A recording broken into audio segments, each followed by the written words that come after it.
The year may be reference to the year of Jubilee. Does anybody know what the year of Jubilee is or was? It really only appears once in Scripture, all the way back in Leviticus. If you have time, go home and read about that in Leviticus. The year of Jubilee was supposed to be this year, once every 50 years, when all debts were canceled, all slaves were freed. We really don't have any evidence that was actually practiced. God told them to do that, but we don't really have any evidence anybody did that they actually canceled debts, that they actually freed their slaves, but they were supposed to. They were supposed to do that. And this sense of this strong sense of God's forgiveness, this sense of canceling debts, of freeing people, was wrapped up in this year of Jubilee. And this might be what Jesus is referring to here, this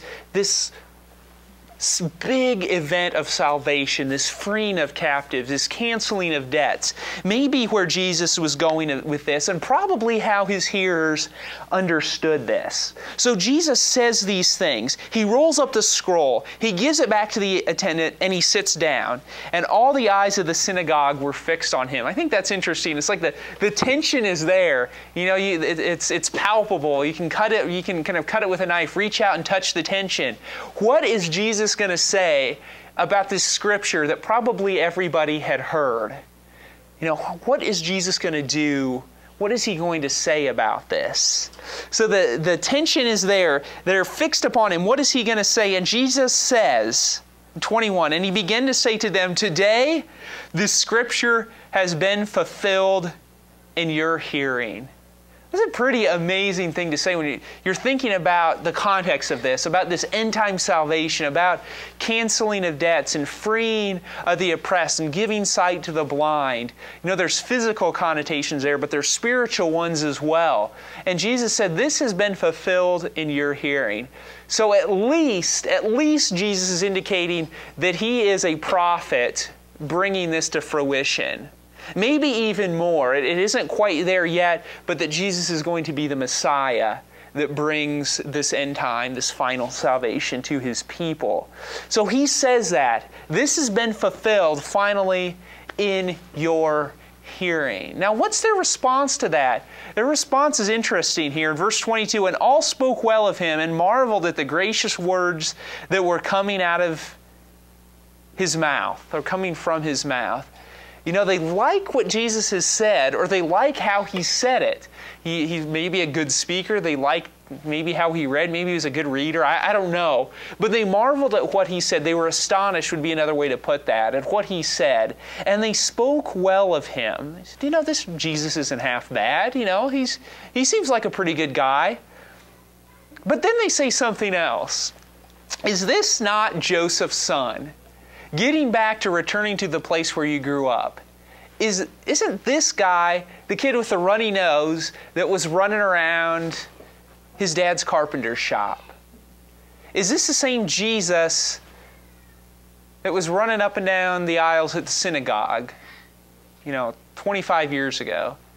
Is this the same kid?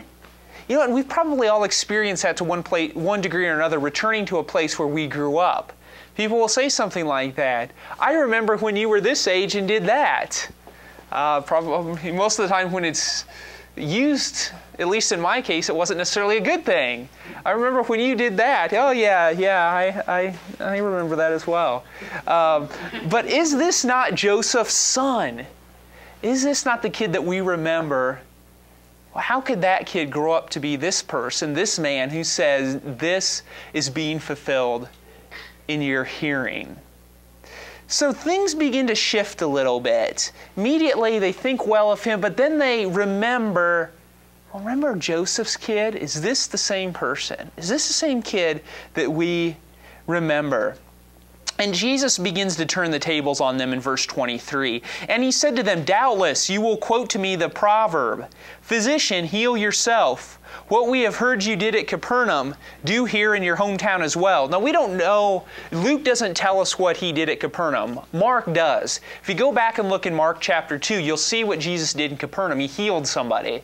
So what is Jesus saying here? Jesus is telling them, you guys want from me a miracle or a sign for me to prove that I am who I am.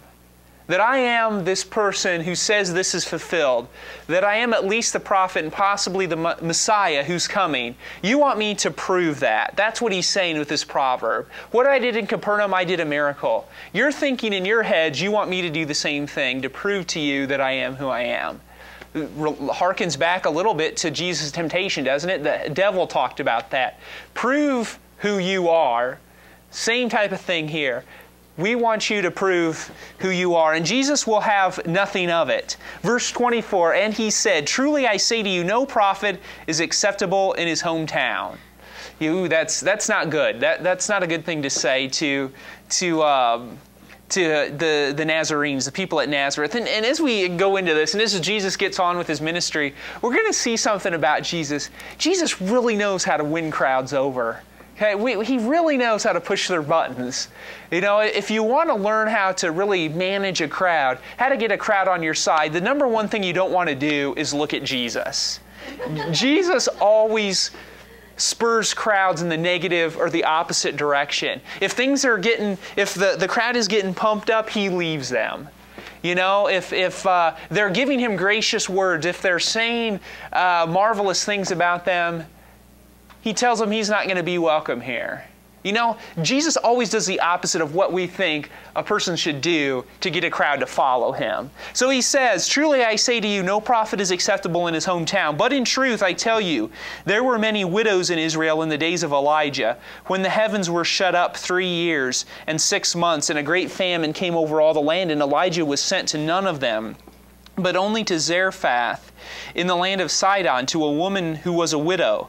And there were many lepers in Israel at the time of the prophet Elisha, and none of them was cleansed, but only Naaman the Syrian. And when they heard these things, all in the synagogue were filled with wrath. See, you know, there Jesus goes, going in the opposite direction of where he should. And they rose up and drove him out of the town and brought him to the brow of the hill on which their town was built, so that they could throw him down the cliff. But passing through their midst, he went away. So what's Jesus saying here? He uses 2 examples. And I don't know, do you know the story of Elisha and the widow, and then of Naaman? Does anybody know those stories? Maybe, maybe not. If you've got the references, you can go back and read it. That essentially what's going on is what Jesus says. Their own people, the own Hebrew people rejected their prophets. And the prophets went to other people. They went to Gentiles instead. They were rejected by their own and went out to continue God's work, but among people who weren't their own, among Gentiles. And if you know much about the culture in the first century Jews, and even back in the time of Elisha and Naaman, that people who weren't Hebrews or Jews just weren't it. You know, you didn't hang out with those people. You didn't take God's message to those people generally. You just didn't hang out with them. We're going to get to the parable of the Samaritan, the Good Samaritan. And if you know that, you know, Samaritans weren't people that you hung out with if you were a good Jew. Same with this here. Jesus is saying, you know, you're kind of like those people with Elijah and those people with Naaman. You know, you rejected your prophet. You're going to reject me, and I'm going to go elsewhere. No prophet is welcome in his own town. Does that make sense then? He's saying you're like the people who are being rejected, and I'm going to go to the widow, and I'm going to go to Naaman the Syrian. And what is their reaction to this? What's that? Anger. Yeah, they get mad. They're filled with wrath. They get angry, and what do they attempt to do to Jesus?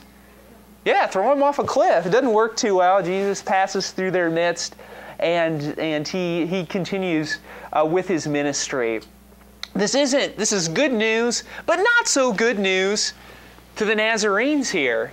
That Jesus not being welcomed by them, going off to somebody else, isn't particularly good news to them. So let's look here in our waning minutes at two issues here: unbelief and their anger. And these two are so intertwined here. What I'm going to do is just say a word about the unbelief, move to anger, and then go back to belief.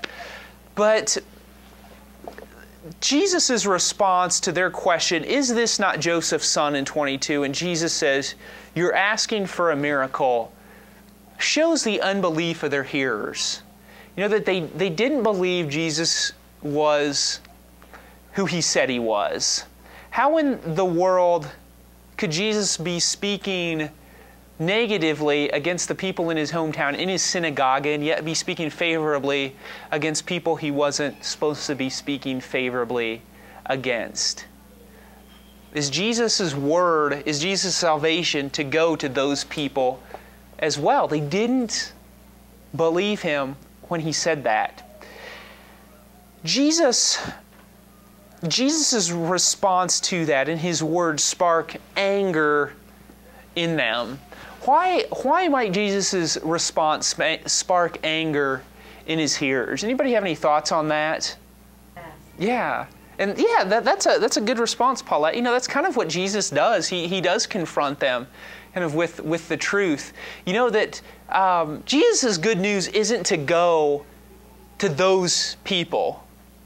You know, that made them angry. You know, this year of Jubilee, this final salvation was to be for them. They were to be welcomed. And Jesus says, it's not, you're not going to welcome me. This, it is for you, but you are going to reject it. And it makes them angry.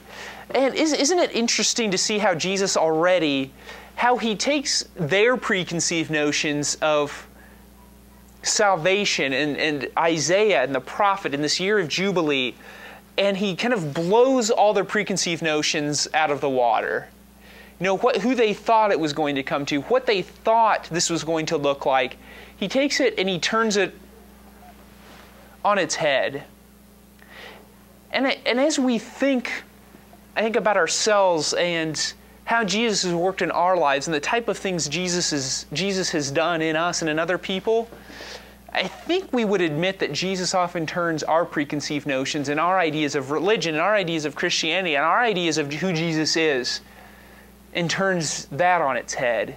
You know, if we grew up in Sunday school, some of our nice, neat stories about Jesus, the more we dig into Scripture, the more we start to understand, aren't really nice, neat stories about a nice, meek and mild Jesus who everybody loves. You know, that's really not who Jesus was. We talk about Jesus kind of being a radical person, and that's really who he was, who's willing to confront people and who, a couple of days into his ministry, gets almost thrown off a cliff. You know, not quite the Jesus of our Sunday school at times. You know,